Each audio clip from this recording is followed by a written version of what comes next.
Inventory ini kan penyimpanan ya. Penyimpanan akan sangat berpengaruh terhadap ketahanan kualitas dari bahan peledaknya. Makanya kenapa di dalam peraturan perundangan kita ada khusus untuk membahas tentang pergudangan ya.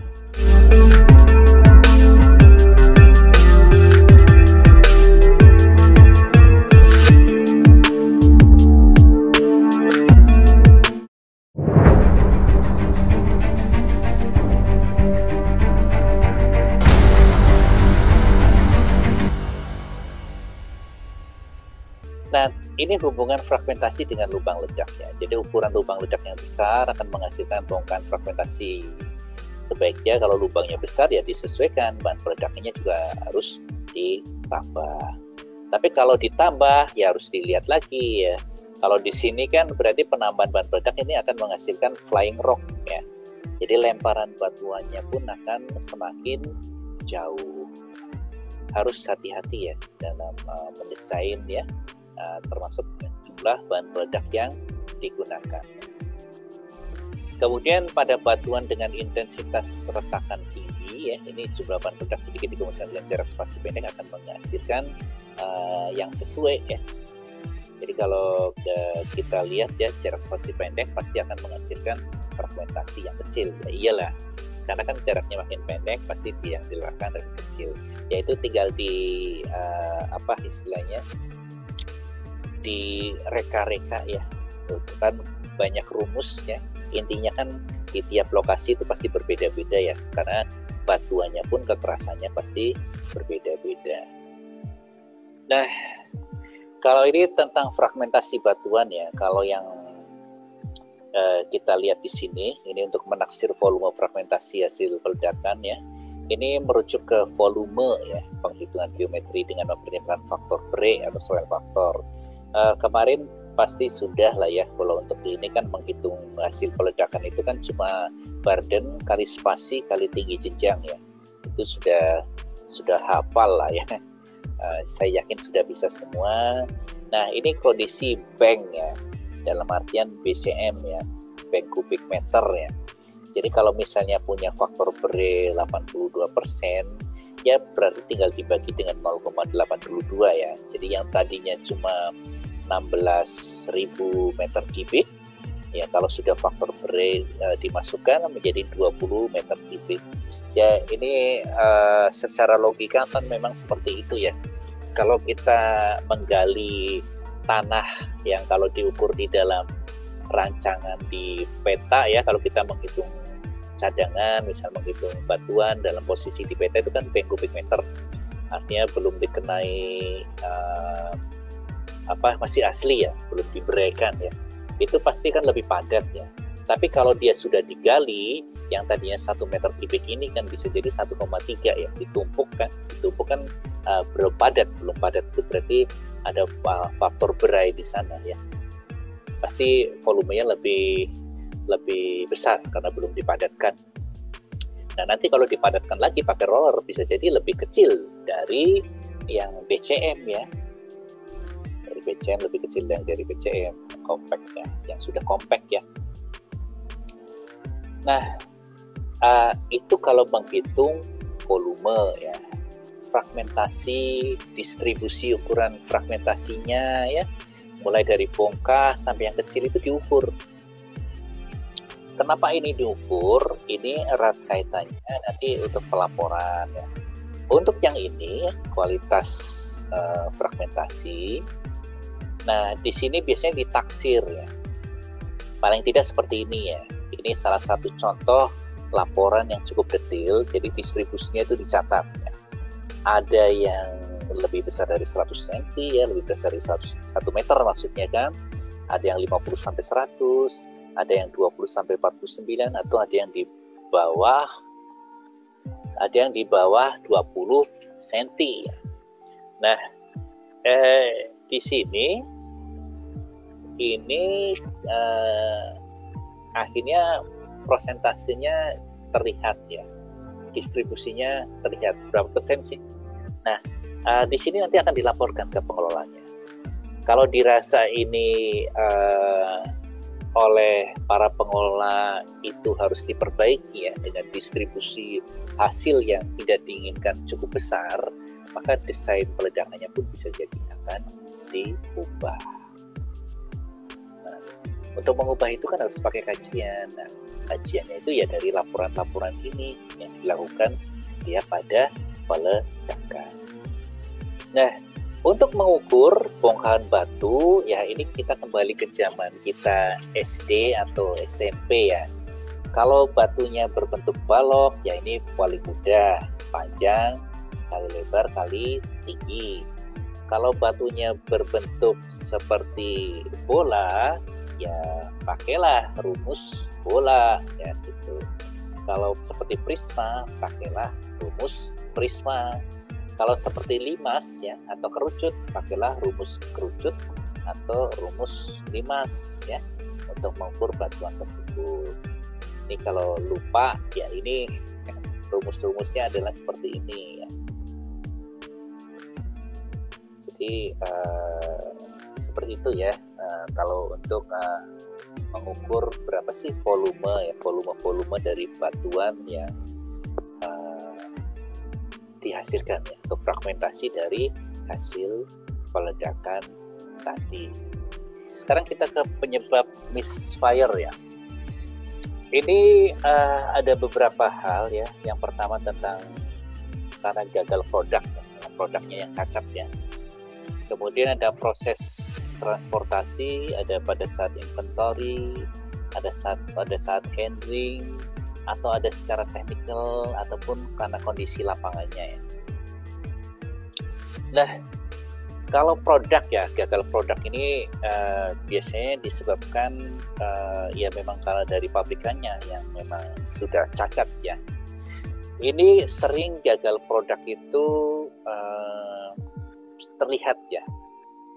Kalau itu terlihat ya berarti kan bisa diseleksi ya, dipisahkan antara yang sudah rusak ya ataupun yang masih bagus ya. Kalau kemarin kan mungkin di ramuan handak itu sudah dilihat ya, apa istilahnya, sudah dicontohkan misalnya kalau anpo ya, anpo yang sudah rusak itu kan mengkristal ya, seperti itu kan, berubah secara fisik ya warnanya. Kemudian emulsion juga kan, bahkan kalau dipegang itu seperti ada pasir-pasirnya. Nah itu bisa langsung dipisahkan. Demikian juga dinamit ya, seperti itu kan, bisa langsung dipisahkan. Nah kemudian selain karena dari produk itu ada lagi yang lain adalah pada proses transportasi ya. Jadi kadangkala ini kan transportasi yang jauh ya, handling atau transportasi di laut, darat ya, tidak hati-hati akan menyebabkan terjadi kerusakan pada produk ya. Yang paling gampang lah ya kalau kita ngangkut anpo kan paling tidak tahan dengan air ya. Kemasannya terbuka dan lain-lain kan seharusnya ya, kalau kita bicara aturan kan harus dengan wadah aslinya ya kalau dibawa ya. Tapi kadang karena proses transportasi mungkin terbentur ya, mungkin sobek ya, mungkin terbuka ya. Nah ini kan kalau tidak jelas seperti ini ya, artinya berarti kan bisa jadi terjadi kerusakan pada saat proses transportasi. Inventory ini kan penyimpanan ya. Penyimpanan akan sangat berpengaruh terhadap ketahanan kualitas dari bahan peledak ya.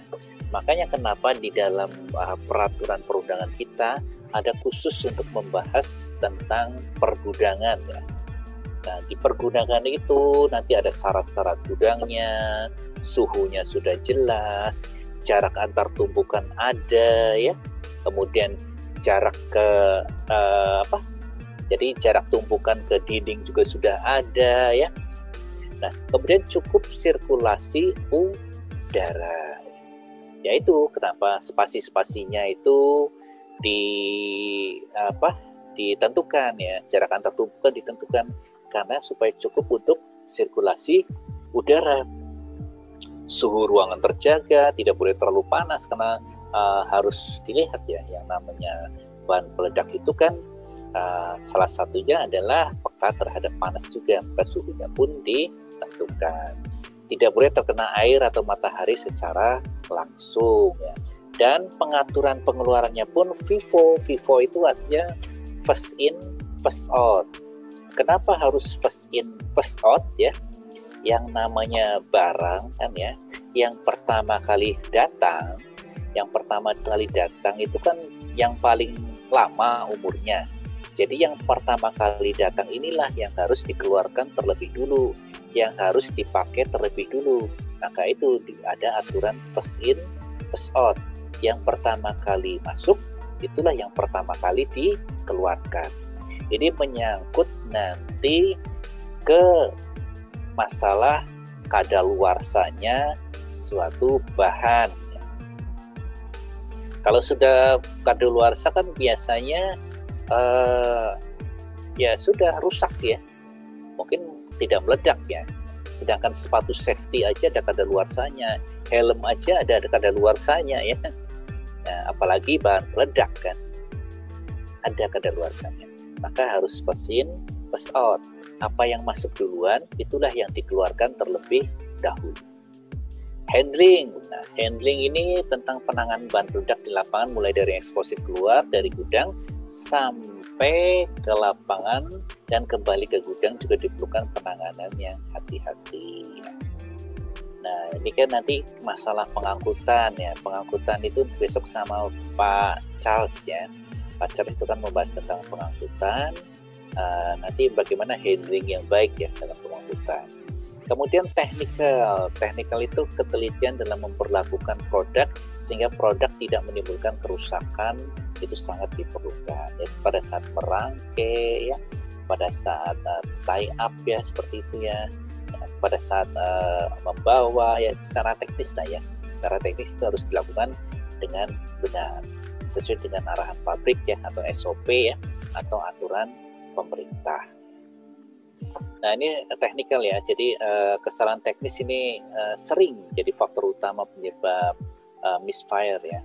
Ini kan bisa saja pada aktivitas priming ya. Priming itu kan membuat primer ya. Bagaimana membuat primer kan kemarin sudah dijelaskan ya. Jadi menggabungkan antara detonator dengan cartridge atau booster ya. Kemudian pada saat tie up ya, untuk mendesain ya, itu beberapa hal ya di sini, misalnya kemampuan pengetahuan produk dan aplikasinya. Jadi di sini orang harus tahu dong karakter dari bahan peledak itu ya, apakah bahan peledak itu bisa tahan air atau enggak ya, itu harus tahu ya. Kemudian pengetahuan perangkaian ya, kalau tidak bisa merangkai bisa saja ini menghasilkan misfire tadi ya. Misal tidak tersambung dengan benar ya, itu bisa menyebabkan misfire tadi. Ketidaktelitian ya, salah desain ya, ketidaktelitian ya. Dari sini kan kalau Anda ikut kursus juru ledak ya, satu-satunya sertifikasi kompetensi yang ada nilai minus adalah kalau kita ikut sertifikat juru ledak. Jadi kalau nanti salah nilainya minus. Kenapa? Karena yang diinginkan adalah bahwa nantinya produknya, lulusannya adalah orang-orang yang teliti, cermat, dan taat dengan SOP. Kalau tidak yakin berarti tidak dikerjakan. Masalah safety saja. Ada salah desain juga. Kemudian akibat faktor konsentrasi itu juga bisa banyak mengakibatkan kesalahan-kesalahan teknis ya. Contohnya adalah load kerja yang tinggi ya, beban kerja yang terlalu tinggi. Kemudian dikejar waktu apa, misalnya pada saat mau hujan. Kan kita tahu ya kalau peledakan itu kalau hujan stop ya, karena peledakan itu peka atau sangat mudah ya, istilahnya terpicu misal oleh petir dan lain-lain ya. Pasti itu terburu-buru ya, akibatnya kan langsung aja ditembak lah daripada ini. Nah, itu bisa jadi ada kesalahan-kesalahan teknis, termasuk panas juga ya. Nah, ini kan psikologis semua ya, yang merusak konsentrasi ya. merusak konsentrasi ya, adanya beban kerja yang berat, dikejar-kejar waktu, mau hujan, panas ya, ini akan merusak konsentrasi. Nah, sekarang kita masuk ke sini. Untuk penanganan gagal ledak ya, jadi gagal ledak itu pertama tadi ya, sama ya, dan mungkin kita ulang ya karena tadi sudah muncul ya. Jadi melapor ke atasan karena seorang juru ledak itu punya atasan, kemudian memasang pita pengaman supaya orang tidak masuk ke area tersebut ya. Kemudian menyiapkan alternatif penanggulangan gagal ledak. Seorang juru ledak harus tahu apa alternatif ya untuk mengatasi gagal ledak. Nah, kemudian mengisi formulir gagal ledak. Jadi secara administrasi dia juga harus bisa mengisi formulir dan nantinya melaporkan langsung secara tertulis kepada pengelola keledakan serta alternatif penanggulangan.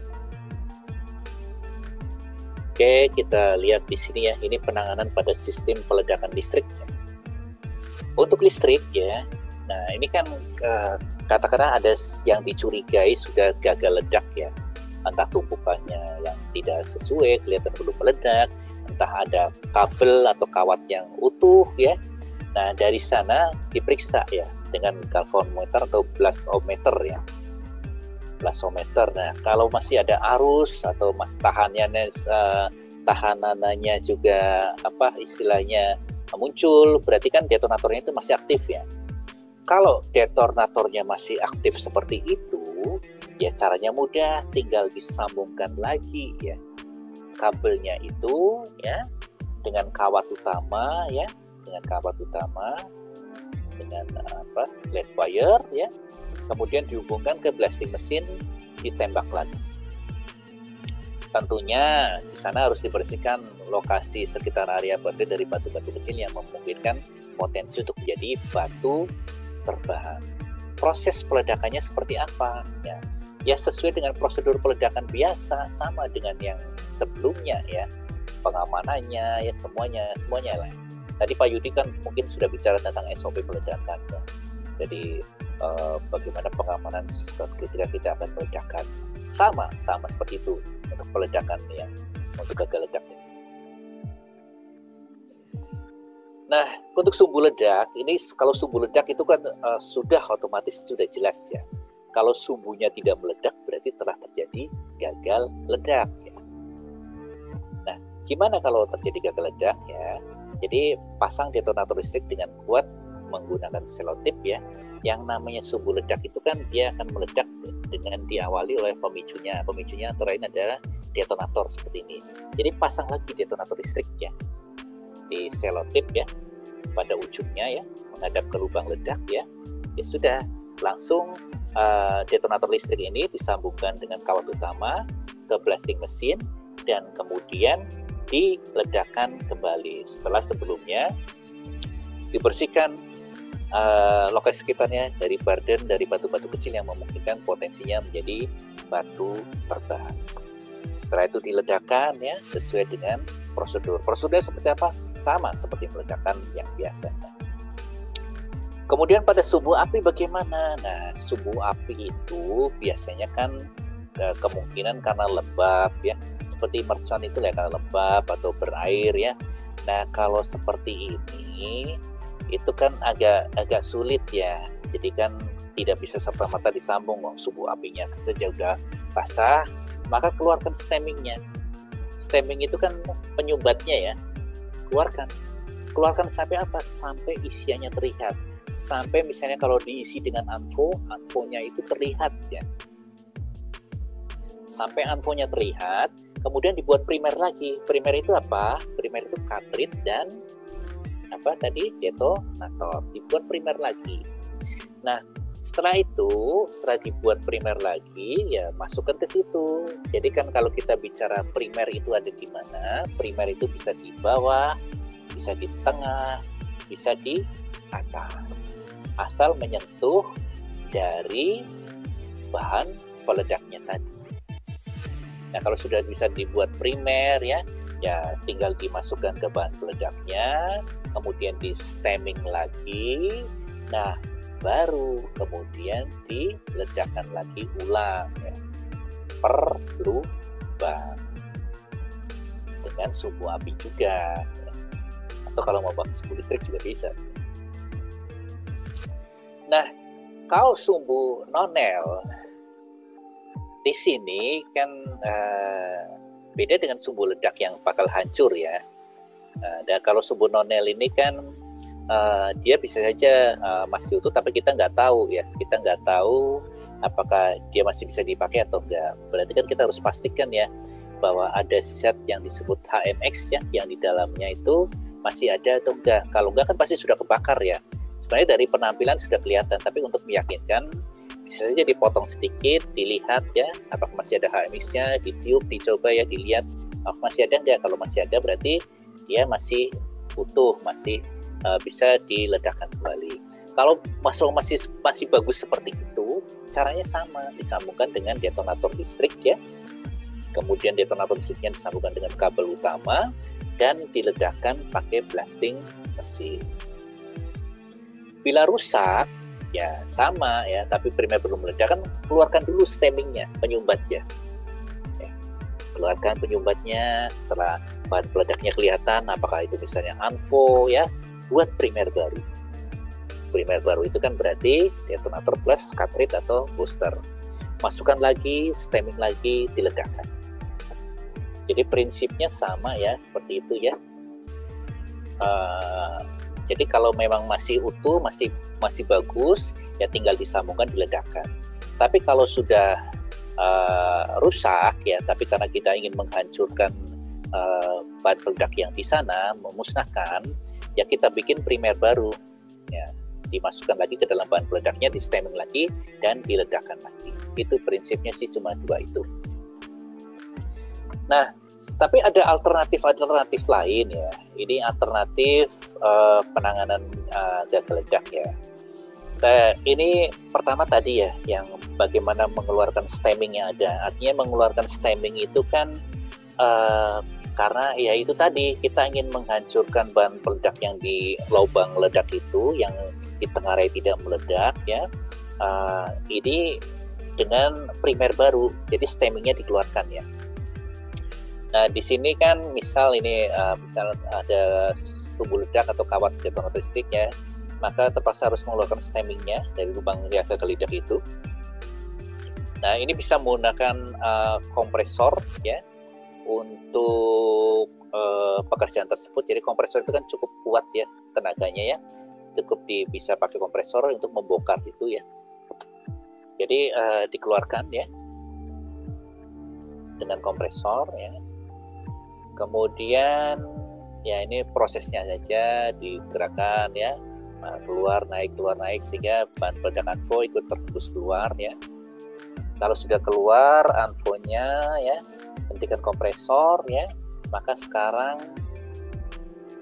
kita buat stemmingnya. Setelah stemming keluar semua, buatlah primer ya. Jadi setelah stemming keluar semua kan kelihatan kelihatan bahan peledaknya. Kita bikin primer lagi, primernya kemudian dimasukkan ya, di atas bahan peledak tadi.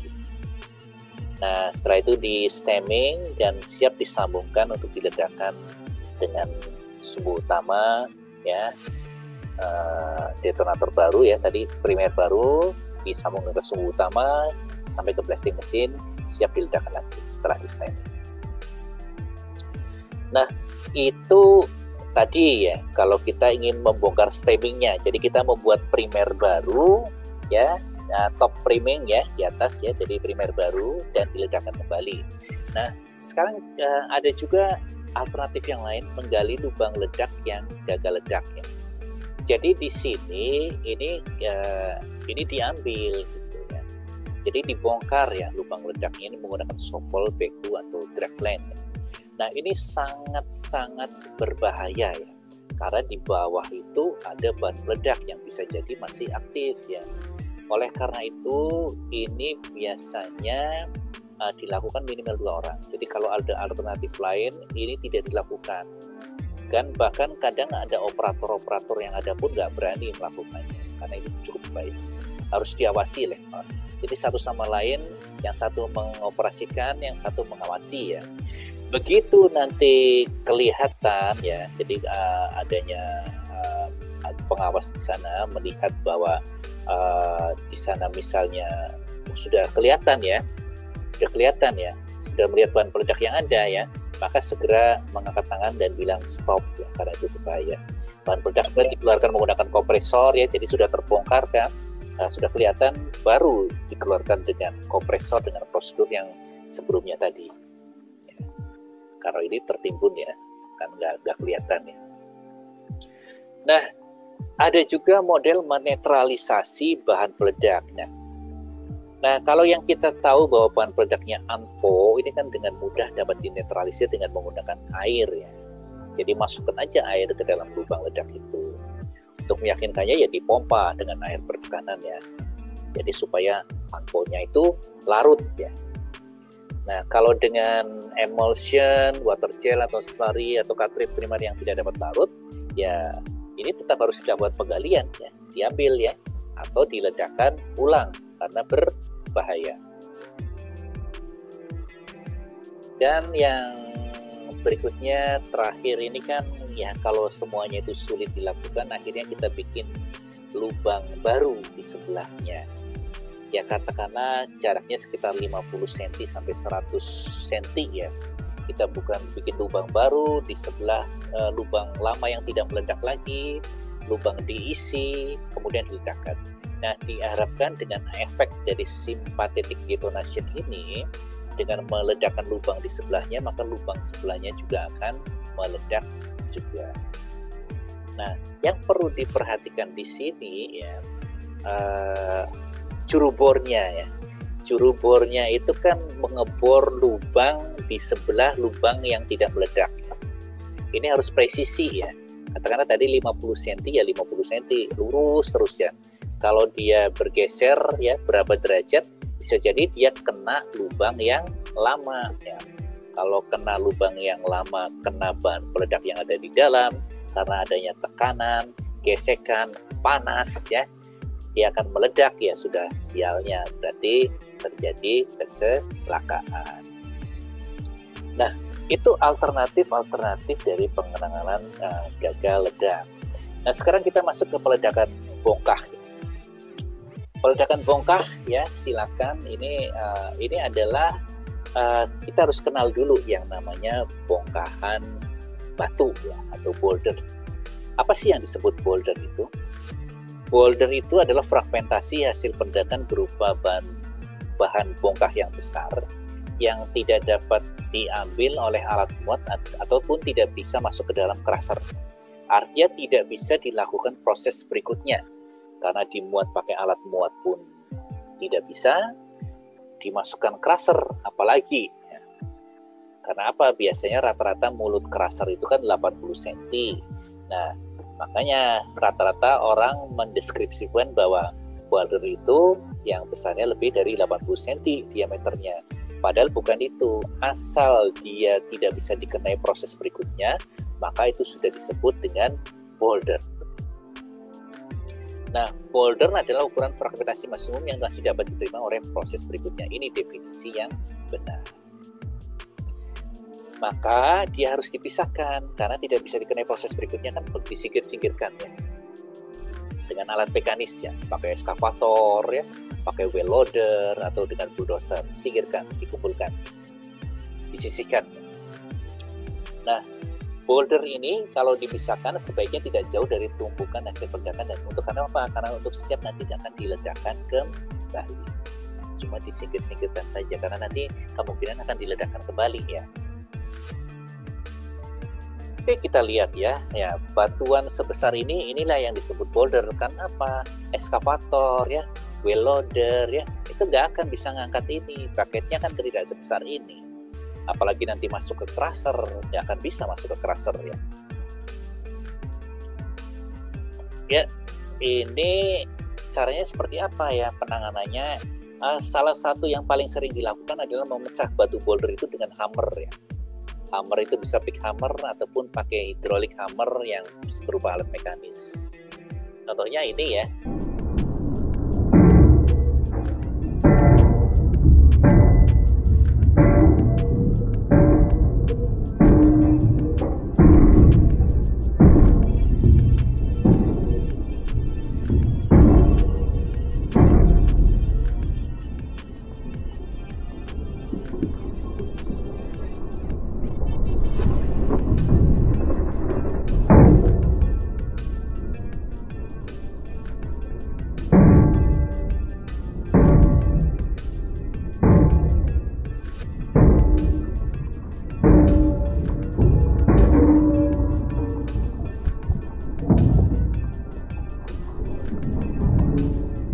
Oke, itu dengan menggunakan alat mekanis dengan hammer, dipukul ya. Nah, atau secondary blasting, artinya diledakkan kembali.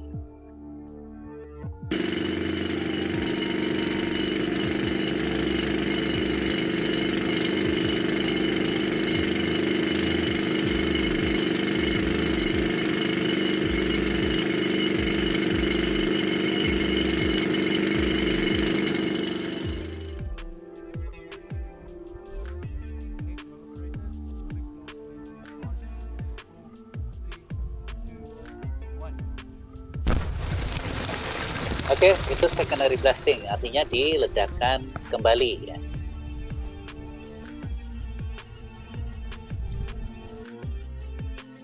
Nah, sekarang bagaimana langkah-langkah peledakan boulder? Langkah-langkah peledakan boulder ini kan sedapat mungkin dipisahkan ya. Bongkar batuan yang akan diledakkan ulang dari tumpukan hasil ledakan menggunakan batuan bulldozer ataupun ekskavator. Kemudian beri tanda bagian yang akan dibor tadi ya, mana yang akan dibor ya. Karena ini kan kalau misalnya pakai bor tangan ini kadang meleset-meleset loh. Nah, pemberian titik lubang bor diusahakan pada posisi yang paling mudah untuk penetrasi alat bor. Yang paling mudah kan biasanya kalau tadi kita lihat itu dari atas ya, orangnya dari atas ataupun dari samping ya, itu bisa juga sebenarnya. Nah, kalau bicara berapa sih diameternya, sekitar 2/3 atau 3/4 ketinggian ya. Ya, ada juga yang berpendapat lubang ledak antara 1/2 sampai 1/3 diameter dari bongkar. Itu kalau kita pakai pemburuan peledakan. Nah, di sini ada beberapa hal yang perlu diperhatikan ya. Nah, ini terkait dengan jenis bahan ya. Jadi pilihlah jenis bahan yang sesuai untuk peledakan bongkar. Misalnya biasanya tidak menggunakan angko tapi pakai cartridge ya, pakai dodol ya, yang dimasukkan kemudian disumbat. Nah, cartridge ini pun biasanya tidak utuh dimasukkan semua ya. Ini tergantung besarnya bongkahan ya. Kalau cartridge itu kan rata-rata diameternya 3 cm, tingginya 20 ya. Nah, misal di sini nih, ini aturannya kalau cuma 45 cm bouldernya ya cukup 1/4-nya aja, berarti kan sekitar 5 cm ya, potong 5 cm. Ini bisa untuk meledakkan batuan dengan diameter 45 cm. Kalau sampai lebih dari 1 meter, nah itu baru pakai 1 dodol ya, tidak usah dipotong-potong lagi. Nah, itu masalah seberapa besar bahan peledak yang dipakai. Jadi tidak pakai angkut tapi cukup pakai cartridge-nya aja dulu.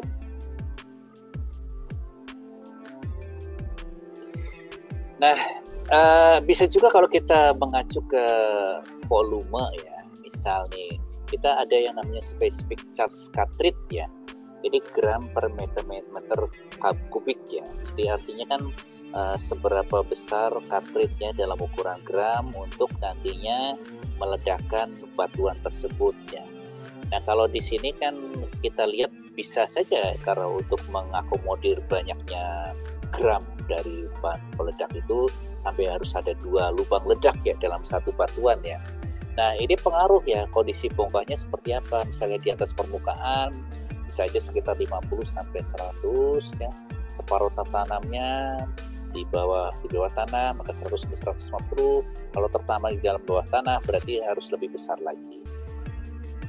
Nah, kalau gambar ini hanya sekedar keterangan bahwa sebenarnya di underground mining ya, kalau di draw point ya, di orchard-nya, kalau itu tersumbat bisa saja diledakkan ya. Atau bisa saja menggunakan seperti ini nih, ada set directional charge. Ini semacam proyektil metal ya. Artinya dia ditembakkan ya, ditembakkan ke sini untuk bagian yang menyumbat ini. Nah, ini contohnya ya. Ini kalau dari namanya ya, dari namanya ini harusnya hafal ya. Ini kelihatannya sudah diberikan di kampus ya. Nah, di kampus ini model block hauling atau pop shooting. Itu cukup dibor ya, kemudian ini kan 2/3 atau 3/4 ya, dibor kemudian dimasukkan dengan bahan peledak dan diledakkan. Ini biasanya untuk batuan-batuan yang keras ya, bisa saja lebih dari satu lubang. Kemudian ada model lain, ini mode capping atau plaster shooting.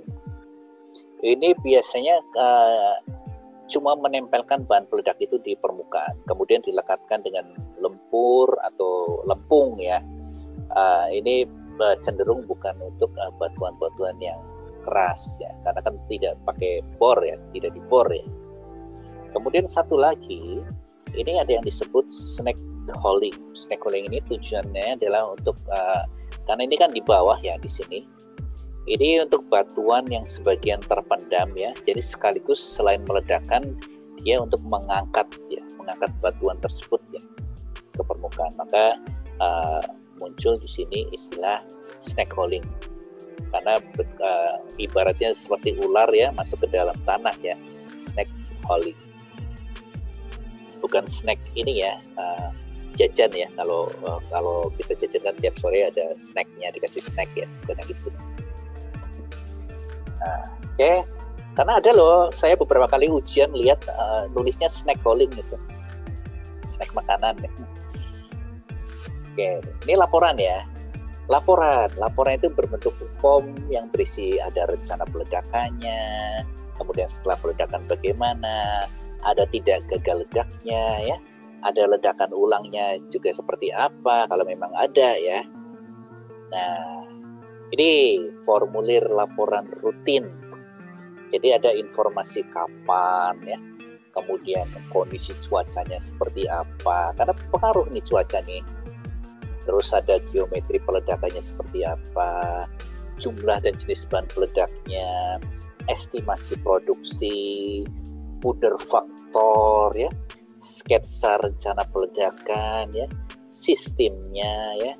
Nah, terus ada komentar-komentarnya di sana yang bisa diisikan ya. Ada distribusi fragmentasinya ya, ada mencantumkan jumlah lubang meledaknya, penyebabnya yang apa untuk gagal ledaknya, ada mencantumkan teknik penanggulangannya, ada mencantumkan jarak terjauh atau flying rock-nya, ada mencantumkan keamanan dan keselamatannya ya. Nah, itu. Jadi kalau dilihat ini salah satu contoh formulirnya ya, kurang lebih seperti ini. Ini ada sketsanya ya, seperti apa ya sketsanya, peledakannya, ada lubang-lubangnya, dia IP-nya di mana, bidang bebasnya di mana, arah lemparnya di mana, itu digambar, dilukis. Juga dilukis digambar ya. Oke. Nah, ini kalau bicara tentang bagian alir pemeriksaan pasca peledakan. Jadi ada dimulai, kemudian gunakan APD, identifikasi area peledakan yang harus aman ya, dari debu dan fume, tidak ada potensi longsor ya, harus diidentifikasi. Kalau sudah berarti kita langsung melakukan pengecekan minimal 2 orang ya, saling mengawasi satu sama lain ya. Kemudian lanjut ya, di sana saat memasuki area harus wajib melalui akses masuk yang aman, berjalan pelan-pelan ya. Kemudian lakukan pemeriksaan awal. Jika ada misfire, laporkan kondisi tersebut ke koordinator peledakan, mengacu ke instruksi kerja penanganan misfire. Kemudian buat laporan ya, kemudian tentukan di sana pemeriksaan lokasinya, dapat menggunakan form yang telah ditentukan. Dan selesai ya, kalau sudah dilakukan semuanya. Ya, sebenarnya itu saja kalau untuk pemeriksaan pasca peledakan. Berarti mungkin saya akhiri saja. Wassalamualaikum warahmatullahi wabarakatuh. Dan nanti saya masih buka forum chattingnya ya, Mbak Indah, Mbak Yuni, dan adik-adik mahasiswa semua.